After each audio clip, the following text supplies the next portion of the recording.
Praise the Lord. ஆண்டவரும் அருமை இரட்சகருமாகிய இயேசு கிறிஸ்துவின் நாமத்தில் நான் உங்களை வாழ்த்துகிறேன்.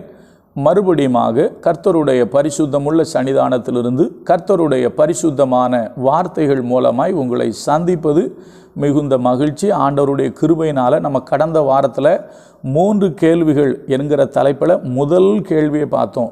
ஏன் அழுகிறாய் என்கிற தலைப்பில் கடந்த வாரம் முழுவதும் நாம் தியானிக்கும்படி கர்த்தர் நமக்கு உதவி செய்தார். இந்த வாரத்தில் தொடர்ந்து ஏன் சாப்பிடாதிருக்கிறாய் என்கிற தலைப்பில் நம்ம தியானிக்க போகிறோம். அதற்கு முன்னால் நான் வேதாகமத்தை வாசித்து கொண்டிருக்கும் பொழுது நான் கற்றுக்கொண்ட ஒரு காரியத்தை உங்களோடு இன்றைக்கி பகிர்ந்து கொள்ள விரும்புகிறேன். அது என்ன அப்படின்னு கேட்டிங்கன்னா, அதாவது சவுல், இஸ்ரவேலில் முதல் அரசனாகிய சவுல், அவருடைய பிள்ளைங்க 3 பேர். அதாவது பார்த்திங்கன்னா யோனத்தான், அபினதாப், மல்கிசூவா. இவங்க 3 பேரும், அது இல்லாமல் சவுல், இவங்க 4 பேரும் ஒரே நாளில் இறந்துருவாங்க. அப்போ இறந்து போன இவர்களை, ஏன்னா சவுல் இறந்ததுக்கு என்ன காரணம்? கர்த்தருடைய வார்த்தைக்கு கீழ்ப்படியாமல் போனதுனால சவுல் இறந்துடுறாரு. அப்போ என்ன ஆகுது? இறந்து போன இந்த சவுலை நல்லா கவனிங்க, யாபேசின் மனிதர்கள் எடுத்து அடக்கம் பண்ணினார்கள். அப்போ இறந்து போன சவுலை யாபேசின் மனிதர்கள் எடுத்து அடக்கம் பண்ணுவதற்கு என்ன காரணம்? ஏனென்று சொன்னால், யோனத்தானும் தாவீதும் உயிர் நண்பர்கள். தாவீது இந்த செய்தியை கேட்டு அழுதார். ஆனால் நீங்கள் பார்த்தீங்கன்னா அவர் போய் அடக்கம் பண்ணலை. ஒருவேளை வேறு யாரும் போல. ஆனால் யார் போனா அப்படின்னா, இந்த யாபேசின் குடிகள் தான் போய் என்ன பண்ணாங்க? அடக்கம் பண்ணாங்கன்னு போட்டிருக்கு. அப்போ எதற்காக? இல்லைன்னா ஏன் யாபேசின் குடிகள் சவுலுடைய சரீரத்தை எடுத்து அடக்கம் பண்ணினார்கள்? இஸ்ரவேலிலே 12 கோத்திரங்கள். அப்போ 12 கோத்திரங்களில் மற்ற யாரும் போகாததை ஒரே ஒரு ஊர்க்காரங்க மட்டும், ஒரே ஒரு குடிகள் மாத்திரம் அங்கே போயிருக்காங்கன்னா என்ன காரணம்? அதை நம்ம கொஞ்சம் இன்னைக்கு அதுக்கு 2 காரணம் இருக்குது, கொஞ்சம் நம்ம பார்ப்போம். கர்த்தர் அதுக்கு நமக்கு உதவி செய்வார். நம்ம முதல்ல படிக்கிறேன் பாருங்கள். 1 சாமுவேல் 31வது அதிகாரத்தில் 11-12 படிக்கிறேன். பெலிஸ்தர் சவுலுக்கு செய்ததை கிளையாத்து தேசத்து யாபேஸ் பட்டணத்தார் கேட்ட பொழுது. இந்த சவுலுக்கு செய்தது அப்படிங்கிறதுக்கு முன்னால் ஒரு விஷயம் இருக்குது. சவுலுடைய தலையை வெட்டி அவனுடைய உடம்பை கொண்டு போய் என்ன பண்ணுவாங்க தெரியுமா? அவங்க உடம்பை கொண்டு போய் பெத்சானின் அலங்கத்தில் போய் தூக்கி போடுவாங்க, தூக்கில் தொங்க விட்டுருவாங்க. ஒரு கொடுமையான நிகழ்வு தான் அப்படி நடக்கும். இதை கேள்விப்பட்ட உடனே வேற யாருமே போகல. ஆனால் யார் போகிறான்னா, இந்த யாபேசின் குடிகள் மாத்திரம் என்ன செய்கிறாங்கன்னா அங்கே போகிறாங்க. என்ன பண்ணுறாங்க? மறுபடியும் படிக்கிறேன். பெலிஸ்தர் சவுலுக்கு செய்ததை கீலேயாத் தேசத்து யாபேஸ் பட்டணத்தார் கேட்ட பொழுது அவர்களில் பலசாலிகள் எல்லாரும் எழுந்து முழுவதும் நடந்து போய் பெத்சானின் அலங்கத்தில் இருந்த சவுலின் உடலையும் அவன் குமாரரின் உடலையும் எடுத்து யாபேசுக்கு கொண்டு வந்து அவர்களை அங்கே என்ன பண்ணாங்கன்னா தகனம் பண்ணி, என்ன பண்ணாங்களாம்? அங்கே அவனை தகனம் பண்ணி அவனுடைய எலும்புகளை எடுத்து யாபேசில் இருக்கிற தோப்பிலே அடக்கம் பண்ணி 7 நாள் உபவாசம் பண்ணினார்கள் அப்படின்னு போட்டிருக்கு. நல்லா கவனிங்க. அப்போ ஒன்றை புரிந்து கொள்ளுங்கள், இது பின்னாட்கள் ஒரு பிரச்சனை வரும். இப்போ நம்ம அதுக்குள்ளே போனால் நேரம். ஏன்னா தாவீது அரசாட்சி செய்யும் பொழுது ஒரு குறிப்பிட்ட காலத்தில் அங்கே என்ன வராதுன்னா மழை வராது. அப்போ ஏன் மழை வரல அப்படின்னு சொல்லி கேட்கும்போது இங்கே எழுதப்பட்டிருக்கிறது, அங்கே சொல்லப்பட்டிருக்கோம், இரத்த பிரியரான சவுலின் வீட்டாருக்காக இந்த பஞ்சம் வந்திருக்கு அப்படின்னு சொல்லி ஆண்டவர் சொல்லுவார். சரிங்களா? இதை நீங்கள் கொஞ்சம் படிங்க. 2 சாமுவேல் அது வரும், படித்து பாருங்கள். இப்போ நம்ம இதை மட்டும் பார்ப்போம். என்ன அப்படின்னா, அதாவது சவுலுடைய சரீரத்தை இந்த யாபேசின் மனிதர்கள் எடுத்து அடக்கம் பண்ண என்ன காரணம்? ரொம்ப சிம்பிள். என்ன அப்படின்னு கேட்டிங்கன்னா 2 விதமான காரணங்கள் இருக்குது. என்ன அப்படின்னு கேட்டிங்கன்னா, நீங்கள் நியாயாதிபதிகளின் புஸ்தகத்தில் கொஞ்சம் கடைசி பக்கம் நீங்கள் வரும்பொழுது பெஞ்சமின் கோத்திரத்தில் இருக்கிற சிலர் செய்த தவறு பெஞ்சமின் கோத்திரத்திற்கும் மற்ற கோத்திரத்துக்கும் ஒரு பெரிய யுத்தத்தை உண்டாக்கும். அப்படி யுத்தத்தை உண்டாக்கும்போது இந்த யுத்தம் நடக்கும், மற்ற கோத்திரத்தார் ஒரு உடன்படிக்கை பண்ணுவாங்க, இல்லைன்னா தேவ சமூகத்தில் ஒரு சத்தியம் பண்ணுவாங்க, ஆணையிடுவாங்க. என்ன ஆணையிடுவாங்கன்னா, நம்முடைய கோத்திரத்தில் யாரும் நம்முடைய பெண்களை பெஞ்சமின் கோத்திரத்துக்கு கொடுக்கக்கூடாது அப்படின்னு சொல்லி என்ன பண்ணியிருப்பாங்கன்னா அவங்க ஒரு உடன்படிக்கை பண்ணியிருப்பாங்க. இப்போ நீங்கள் பார்த்தீங்க அப்படின்னா பெஞ்சமின் கோத்திரத்துக்கும் இஸ்ரவேலுடைய மற்ற கோத்திரத்துக்கும் யுத்தம் உண்டாகும்போது மீதி எவ்வளோ பேர் தெரியுமா? பெஞ்சமின் கோத்திரத்தில் இருக்கிற எல்லாரையும் அழிச்சிருவாங்க. வெறும் 600 பேர் மட்டும்தான் மீதி. எத்தனை பேர் மட்டும்தான் மீதி? வெறும் 600 பேர். நான் உங்களுக்கு வாசிக்கிறேன், நீங்கள் பாருங்கள். நியாயாதிபதிகள் 20வது அதிகாரத்தில் 46, 47 படிக்கிறேன். நியாயாதிபதிகள் 20, 46, 47. இவ்விதமாய் பென்யமீனரில் அந்நாளில் விழுந்தவர்கள் எல்லாரும் 25,000 பேர். அவர்கள் எல்லாரும் பட்டயம் உருகிற பலவான்களாக இருந்தார்கள். 600 பேர் திரும்பி கொண்டு ஓடி வனாந்தரத்தில் இருக்கிற ரிம்மோன் கண்மலைக்கு போய் ரிம்மோன் கண்மலையில் 4 மாதம் இருந்தார்கள். இது ஒரு மிக முக்கியமான ஒரு பாடம். இது இப்போ என்னன்னு கேட்டிங்கன்னா, பெஞ்சமின் கோத்திரத்தில் மீதியாக இருந்தது எவ்வளோ பேர் தான்னா 600 பேர் தான் மீதி அந்த கோத்திரம் எல்லாம் போயிட்டு.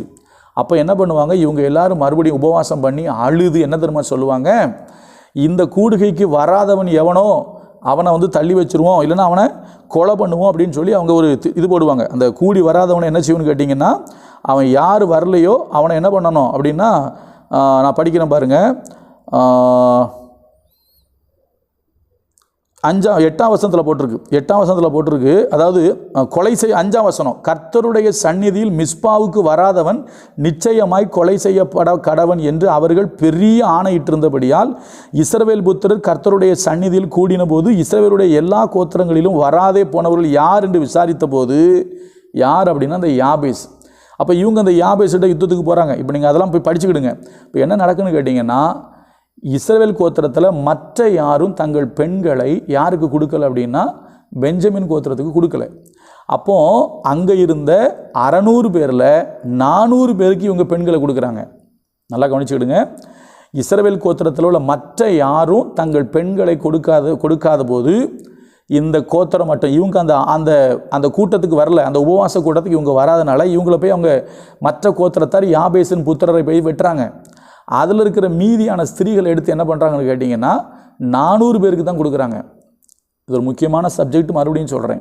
400 பேருக்கு தான் பெஞ்சமின் கோத்திரத்தில் உள்ளவங்களுக்கு கொடுக்குறாங்க. ஏன்னா மொத்தம் 600 பேர். மீதி 200 பேருக்கு சீலோவுக்கு வருகிற, அங்கேருந்து சீலோவிலிருந்து பாட்டு பாடிட்டு வருவாங்கள்ல, அந்த பெண்களில் அவர்களுக்கு தக்கபடி ஒரு 200 பெண்களை அவங்க பிடிச்சிக்கிட்டாங்க. இது வந்து நீங்கள் நியாயாதிபதிகள் கடைசியில் பார்த்தா உங்களுக்கு தெரியும். அப்போ ஒன்று புரிஞ்சுக்கிடுங்க, பெஞ்சமின் கோத்திரத்தில் இருக்கிற அத்தனை பெண்களும் கிட்டத்தட்ட 400 பெண்கள், 600ல் 400 பெண்கள் யாருடைய பெண்கள்? யாபேஸ் கோத்திரத்துடைய பெண்கள். ஒரு பாயிண்ட். ரெண்டாவது நீங்கள் பார்த்தீங்கன்னா, சவுல் ராஜாவாயிருவார். ராஜாவானதுக்கப்புறம் 1 சாமுவேல் 11 போட்டிருக்கோம், நான் படிக்கிறேன். அக்காலத்தில் நாகாஸ் என்னும் அம்மோனியன் வந்து கீலேயாத்தில் இருக்கிற யாபேஸை முற்றுகை போட்டான். அப்பொழுது யாபேசின் மனுஷர் எல்லாரும் நாகாசை நோக்கி, எங்களோட உடன்படிக்கை பண்ணும், அப்பொழுது உம்மை சேவிப்போம் என்றார்கள். அதற்கு அம்மோனியனாகிய நாகாஸ், நான் உங்கள் ஒவ்வொருவனுடைய வலது கண்ணையும் பிடுங்கி இதனாலே இஸ்ரவேல் எல்லாவற்றின் மேலும் நிந்தை வர பண்ணுவதே நான் உங்களோட பண்ணும் உடன்படிக்கை என்றான். அதற்கு யாபேசின் மூப்பர்கள், நாங்கள் இஸ்ரவேல் நாடெங்கும் ஸ்தானாபதிகளை அனுப்பும்படி 7 நாள் எங்களுக்கு தவணை கொடும், எங்களை இரட்சிப்பார் இல்லாவிட்டால் அப்பொழுது உம்மிடத்திற்கு வருவோம் என்றார்கள். இப்போ என்னென்னா, நான் இதை ஏற்கனவே பேசினேன், ஏன் அழுகிறாய் அப்படின்னு பேசும்போது இதை சொல்லியிருக்கிறேன். நல்லா கவனிங்க, என்ன நடக்குது தெரியுமா? இந்த அம்மோனியனாகிய நாகாஸ் வந்து யாபேஸை வந்து முற்றுகை போட்டுட்டான். அப்போது இஸ்ரவேலில் இப்போ தான் சவுல் ராஜாவாக இருக்கார். அப்போ இவங்க என்ன பண்ணுறாங்க, அவன்கிட்ட போய் கேட்குறாங்க, நம்ம வந்து ராசியாக போயிடுவோம், உடன்படிக்கை பண்ணுவோன்னு சொல்லும்போது அவன் சொல்லுவான், உங்கள் எல்லாருடைய வலது கண்ணையும் பிடுங்கிடுவேன், இதான் நான் உங்களுக்கு பண்ணுற உடன்படிக்கை அப்படின்னு சொல்லும்போது அவங்க 1 வாரம் அவன்கிட்ட டைம் கேட்பாங்க. நாங்கள் என்ன பண்ணுறோம், இஸ்ரவேல் எங்கும் நாங்கள் எங்கள் ஸ்தானாதிபதிகளை அனுப்புகிறோம், எங்களை காப்பாற்றுறதுக்கு யாருமே இல்லைன்னா நாங்கள் வாண்ட்டை வந்து சரண்டர் ஆயிரும். நாங்கள் சரண்டர் ஆனதுக்கப்புறம் நீ சொன்னபடி என்ன பண்ணிக்க, எங்கள் கண்ணை பிடிங்க, வேறு வழி இல்லை. அதுதான் அவங்க சொல்லிவிட்ட செய்தி. இப்போ இப்படிப்பட்ட ஒரு இக்கட்டான நிலையில தான் சவுல் வந்து இந்த யாபேசின் குடிகளுக்காக புறப்பட்டு போய் யுத்தம் பண்ணி அம்மோனியனாகிய நாகாசை ஜெயித்து யாபேசின் குடிகளை ரட்சித்தார். இதுதான் சவுல் பண்ண ஃபஸ்ட்டு யுத்தம். சரியா? ரட்சித்தார். அப்போ இந்த 2 காரணங்களுக்காகத்தான் யாபேசின் மனுஷர் போய் சவுலுடைய சரீரத்தை எடுத்துகிட்டு வந்து என்ன பண்ணுறாங்க, அடக்கம் பண்ணுறாங்க. புரியுதா? முதலாவது, அங்கே இருக்கிற 600 பேரிலே 400 பெண்கள் இவர்களுடைய பெண்கள், சம்பந்தம் கலந்தவர்கள். 1. 2வது, தங்களுக்கு ஒரு மிகப்பெரிய இக்கட்டு நேர்ந்த பொழுது தங்களை காப்பாற்ற யாரும் வராத போது சவுல் வந்து இவர்களுக்காக யுத்தம் பண்ணி இவர்களை காப்பாற்றினார்.